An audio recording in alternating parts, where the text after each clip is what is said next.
ঈদে মুক্তিপ্রাপ্ত সিনেমাগুলো প্রথম দিনের মাল্টিপ্লেক্স বক্স অফিসে জমে উঠেছে দারুণ প্রতিযোগিতা। শুরু করছি সাকিব খান অভিনীত প্রিন্স দিয়ে। প্রথম দিনে এই সিনেমাটি সংগ্রহ করেছে ১৬,১৯,০০০ টাকা। মোট ৩১টি শোর মধ্যে ২৬টি ছিল হাউসফুল।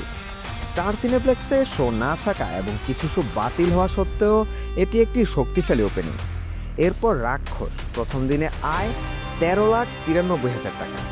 ১৪টি শোয়ের মধ্যে 10টি হাউসফুল। প্রেসার কুকার তুলনামূলক ধীর গতিতে শুরু করেছে। প্রথম দিনে সংগ্রহ ৬,১২,০০০ টাকা। মাত্র একটি শো ছিল হাউসফুল। এবার দিনের সবচেয়ে বড় চমক দম।